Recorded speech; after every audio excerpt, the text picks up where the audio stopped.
Now, Mhm. this is something controversial that I want to ask you. I just thought of this. Okay. And anyone who's listening, like, neither one of us are going to judge you whether you do this or not. Lizzie, what do you think about people wearing like sweats or shorts or t-shirts to church? This is definitely a hot topic.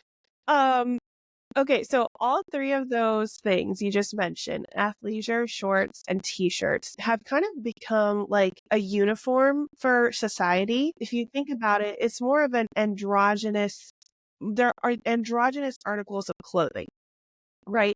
A lot of times a t-shirt that you pick up, even if it's got like a cute print on it or whatever, there's no difference in the shape really between a man's t-shirt and a woman's t-shirt. And so a lot of times I feel like it's just an easy way out, especially when putting outfits together or whatever, because we're craving more of that casual, comfortable lifestyle more than, and I don't want to say people who do dress like that don't put any effort into their appearance. I'm just saying a lot of times it appears that way, where we crave comfort a lot more than we crave, you know, a well put together image. And so a lot of times when we're going to church and dressing in these kinds of outfits, it almost feels like, you know, kind of like an easy way out again. Like you don't really want to put a whole lot of effort into your appearance. And I know the argument is, well, you know, the Lord understands my heart, or God knows, you know, that I exactly. But I do think that if we were to put in effort for literally any other kind of situation, like if you were invited to a party or to meet someone really important, then we would, it's a kind of respect and honor that we not only give to the person that we are seeing, but we show that we actually respect and honor our own bodies. And that's why we choose to present ourselves in that way.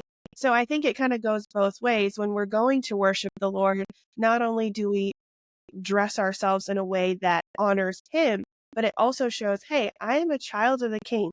This is how I want to go and present myself when I with other believers as well.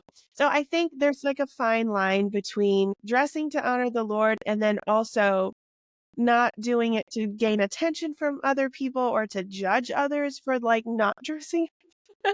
Um, so with any conversation, I think there's a little bit of nuance there, but I do agree with you. I think we would think along the same lines there. Yeah. You said that so much more eloquently than I could have ever imagined. I was just gonna say you should wear dresses at church, but no, you laid it Right. out perfectly.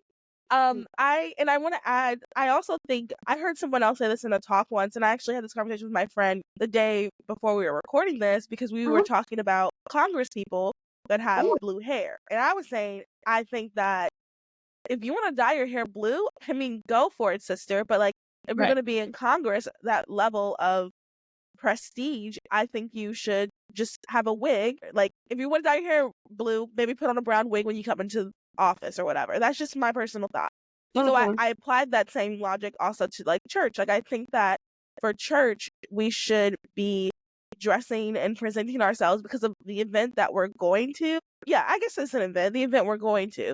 Because I Mhm. do think like one of the things that I I think and you know, I think my parents kind of instilled this into us is like church isn't just it's a place of worship, of course, but it's Yeah. also sometimes like we're presenting ourselves to Jesus. And you know, you can go back and forth about things with the Catholic Church. I know neither one of us are Catholic, but I really Mhm. respect Catholics because like Catholics always part of it is because they do believe Jesus is literally there. So I think that's something that we Protestants can work on is actually dressing like that and like presenting ourselves. Because when you are so back to the example I was using about the Congress, when how you dress kind of reflects how you're going to act, as much as we don't think that, but like Right.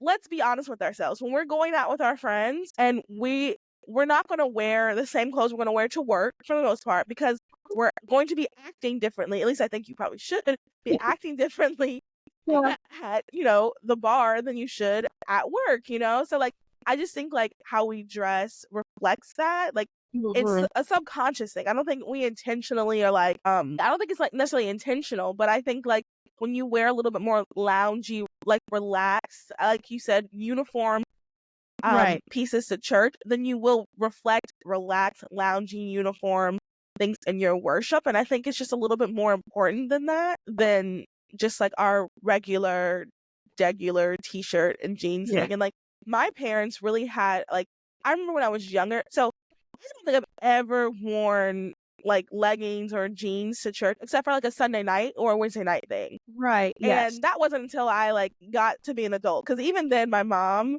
and dad would make sure I was always wearing a dress. And I remember being younger, like just some of my friends would have to wear dresses and like Oh, being so annoyed. But my mom's like, "Oh no, we're right. wearing a dress." And then, my grandma's wearing a dress and Mhm. hats and everything, and like very traditional in that Yeah. traditional Southern Black in that sense. Right. But they're doing all that, and like looking back now as I'm older, like I see why they would do that. I see why that's important now. Yeah. So yeah, so I personally think that you should, as a woman, you should wear a dress to church. Mhm. I even know people who are women that veil at church.